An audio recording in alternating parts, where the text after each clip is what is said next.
Inflation affects both current and retired federal employees in very specific ways.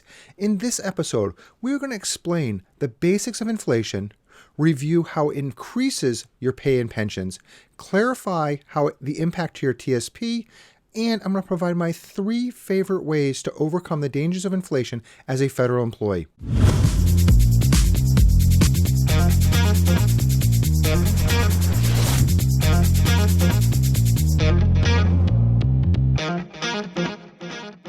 Welcome. I'm Ed Smith, President of Valor Wealth Partners, where we're dedicated to educating federal employees on your complex and often underutilized benefits.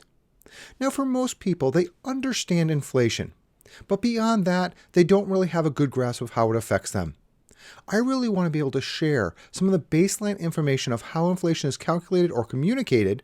We're going to be looking at how not all COLAs or cost of living adjustments are the same, and we want to be able to share some ways that we can be able to work to overcome inflation and so you can actually use it to your advantage. To get a better understanding about inflation, we're going to take a look at how it's generally measured, and that's by CPI or Consumer Price Index. Now, there's 2 types of the Consumer Price Index. There's the CPI-U and the CPI-W. The CPI is generally how much the prices of a basket of goods and services rise over a period of time. Now, the CPI-U is the more generally used number, and that's about 87% of the people fall into this category. These could be professional, retired people, unemployed people, a wide variety of people fall into the CPI-U. Now, the CPI-W is only 32% of the country, and those are more clerical or hourly workers. So when we're looking at these different numbers, you're like, why are we using 2 different numbers? And why do we want to be able to look at W if U is the more used number? Well, the reason why we want to look at W specifically is because that is what the federal government uses for your cost of living adjustments.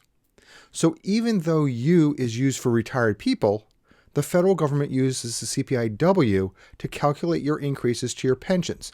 Now, your pay increases may look at this, but it's not based off of a specific factor. They use a number and saying this is what we're going to do, and it's not necessarily a factor of either the CPI-U or the CPI-W, but your pension is a direct relationship to the CPI-W. Now, when you're looking at the calculations for this, they're using the numbers for the 3rd quarter, which is not the full year, and it is not year end. They're using only the 3rd quarter numbers, which is July, August, and September. So when we're looking at the numbers, they will be a little bit different from year end numbers. CPI-U was 7% last year, and CPI-W was 7.8. So the more general number of 7% was a little bit lower than what is used to calculate your pensions increases. Now you might think, oh my God, that's really good because we get the bigger number and we get a better increase on this. Let's take a look at history and try to be able to look at what the CPI-U and CPI-W has done over the last 10 years.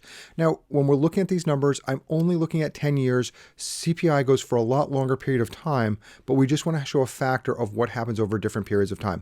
So when we look at this graph, what we're going to see is that the CPI-W and CPI-U are not always in sync, meaning that sometimes the U is higher, sometimes the W is higher, and sometimes they're the same. But over the average, they come out pretty close to the same number. All right, so this is just a good representation of what's happened in the last 10 years. As with all of the videos that we create, we do a lot of research to make sure the information is very correct. And I like to share that information in the description section. So if you go down to the description section, you see a lot of articles that we've added so you can go down and look a little bit more about this stuff. Be careful, because once you start, you can actually go down a rabbit hole and be looking at this stuff for a long time. I know when I was doing this, I just got really tied up in looking at some really cool information. Most of the figures that we use are from the U.S. Bureau of Labor and Statistics, which provides the information on CPI. Another useful resource that we have is Investopedia. Articles around that. That's more about how it affects you, the variations between CPI-U and CPI-W. And there's also a couple of other very, very cool websites that I found that actually show you what inflation would be over time. So maybe you want to look at 50 years ago or the year that you were born and see what the cost of goods were at that point. We've got a couple of good resources down there as well. One is the People History Comparison of Prices Over 90 Years. And another one is the CPI Inflation Calculator. So those resources can be really good if you just really want to be looking at what numbers were in a different period of time. Or if you're saying, well, I want to know what happened 20 years ago because I'm looking at 20 years of the future. Obviously, it's not going to be duplicated exactly the same, but you can see that. You can also see in like the 70s and early 80s what inflation was like that if you really are concerned about a high inflationary period, how long it lasted. So there's some really good data that you can be able to use. Now, I really don't want to distract too much away from federal employee or the basics of information that we want to talk about for you. So one of the things that we want to be able to do is just really get into some of that data. The first place we want to look is, as a current federal employee, how is this affecting your pay? And so for the year 2022, you have a pay increase or had a pay increase of 2.2%. A little caveat here. You also have locality pay, so we have to back that in too and add the average locality pay. So not everybody's locality pay is the same, as you know, so this is just the average. So if the pay increase was 2.2, if you add in your locality pay, it actually is a 2.7% increase. As we talked about CPI-U and CPI-W before, and we said we're going to be using CPI-W for pensions, and neither one of them actually have a direct representation on your pay increase as a current employee, if we look at backing it out from the CPI-W, just to be consistent with your pensions, the numbers we're going to look at in a few seconds, that your increase of the 2.7%, including that in locality pay, is not keeping up with inflation at the 7.8%. That means the 5.6% difference is a loss in purchasing power of what you can be able to use. This is a very important thing. Sometimes people get excited for a big number. This is not a big number. This is not even keeping close to this. Now, to be fair, the 7.8 CPI-W was at the year end, or looking at the December number from year to year. And like I said earlier, the inflation increases or pension increases are based off of the third quarter. But they still knew inflation was rising and they still did not give a big raise to federal employees. This is something that you really have to be able to look at and figure out, are there ways that I can go and beat this even though my pay didn't increase as much as the cost of goods are increasing in going at the market or wherever you're purchasing goods. Let's look at the COLAs to your pension now. Now, these are two completely different calculations depending on the pension that you have. The CSRS is very simple. It's whatever the CPI-W was in the previous year. Well, not exactly, because the CPI-W, as I said before, is calculated from the third quarter numbers, which is July, August, and September. So it's the average of those 3 months. In 2021, that average was 5.9%, even though the inflation for the year, the December number, was 7.8%. So you do get only a 5.9% increase of a cost of living adjustment on your CSRS pension, even though it was a 7.8% increase in overall cost of goods, that it's now more expensive. This is a 1.9 deficit, or basically 2% less than what goods are costing this year. But it's a very simple calculation. The FERS, on the other hand, is a lot more complicated, and it really depends on what the CPI-W was in that previous year or in that third quarter of the previous year. Let's look at this a little bit closer so you can be able to see what this really is. Now, if the CPI-W was less than or equal to 2%, you get CPI-W. If the CPI-W is between 2 and 3%, you get 2%. Whoa, that's a big jump. You're only getting 2% even though the CPI could be 3%. Now let's look at the next factor. If the CPI-W is greater than or equal to 3%, you get the CPI-W minus 1%. Okay, so let's look at the math. The CPI-W for the third quarter of last year was 5.9%. That's over 3%, so it's a CPI-W minus 1%, meaning you get a 4.9% number. Remember, actual inflation or CPI-W by the end of the year was 7.8, so you're getting even more loss on that. What's more important than just how this is calculated or that there's a loss here is that how you calculate it for long-term planning. Most financial planners will use cost of living adjustments on your pensions if they are in there. And both your CSRS and your FERS pension have those numbers calculated in there. On the CSRS, there's not a problem because generally it's close enough for the increase in cost of inflation to be the cost of or the increase in the payout that you get for this.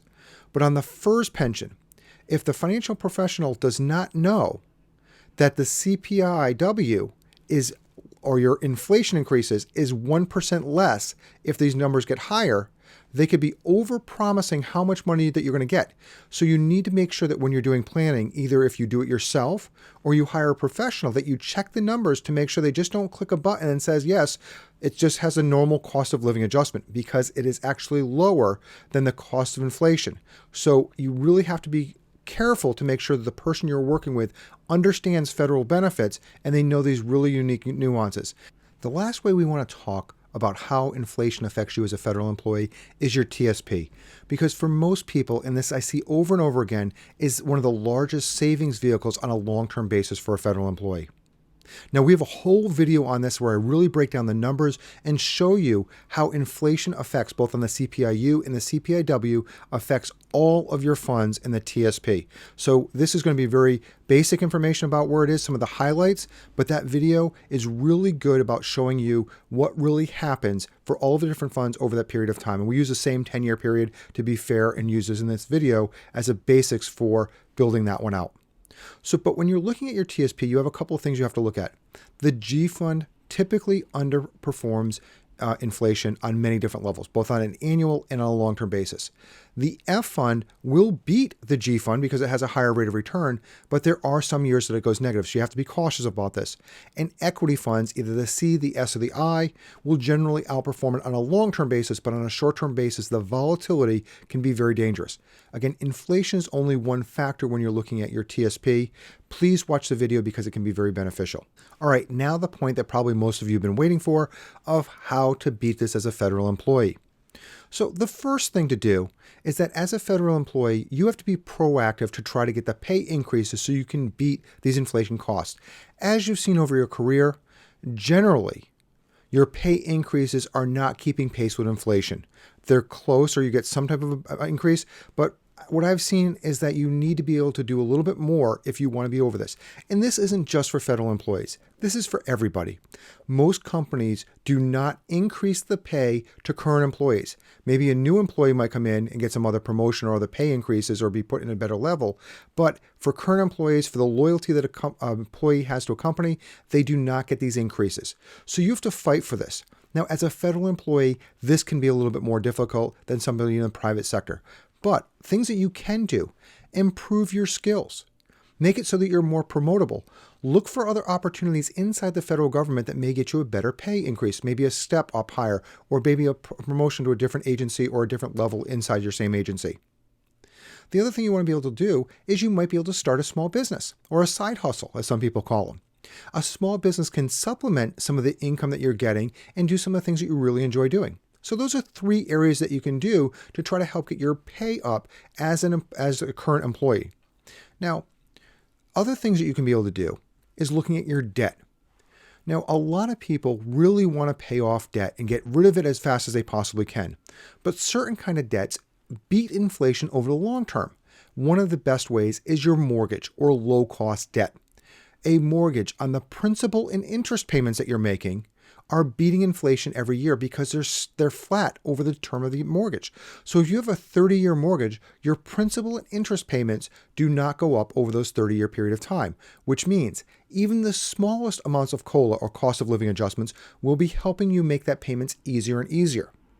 You do have to be careful though, because the escrow payment will increase. So the escrow is for the the insurance and the taxes. That will increase, but you're going to have them no matter if you have a mortgage or not. So looking at a mortgage or other low-cost debt could be beneficial for you as you're looking at trying to beat inflation. Try to keep them as long as possible. Now, if they are going to increase, maybe you want to pay them off. And definitely if you have high interest debt, like credit card or something else, those debts are bad. They are not helping you when you're looking at inflation, no matter how high inflation gets. So low cost debt and mortgages, you might want to extend them or calculate how the benefits could be. Just don't assume that paying off all debt is good. The last and third area that we want to talk about is your TSP. And again, I mentioned this just briefly a few minutes before, but on this, you want to be able to maximize both your long-term benefits with the volatility you're willing to take in your investments. Again, the low-yielding investments will probably not be able to beat inflation. The higher yielding ones, like more of the equity funds, those will probably beat it. But again, this is only one factor when you're looking at an over asset allocation model for your TSP. Please watch the video. We spent some really good time showing you some of the numbers and really comparing so you can actually really see how drastic this is. If you're still watching, this has probably been pretty beneficial for you. So please share this with other people so they can understand the power of inflation and get a better understanding of how their benefits work. And again, hit that like button so we know to create more content like this, because we do look at that information of how many likes that we get, because then we build more videos based off of that information. To summarize, inflation at any level can be dangerous, so please take a look at this. Another thing, have fun. Look at some of those resources that we have down the bottom. Some of them are really cool as far as saying how much goods cost 20 years ago, 50 years ago, even further. One of them goes all the way out to 90 years. So take a look at this. Have some fun with it. Enjoy it. But don't spend too much time on it, because you can really go into this. As a federal employee, you need to be proactive, both as a current employee and also into retirement. Inflation is not your friend for both pay raises and also increases to your pension. So please watch these things and find out your best ways that you can beat them, if it's an action you take or with your investments. As always, we want the best advice for you and your family, so please get conflict-free, unbiased advice. Thank you for your time today, and we look forward to educating you in the next video.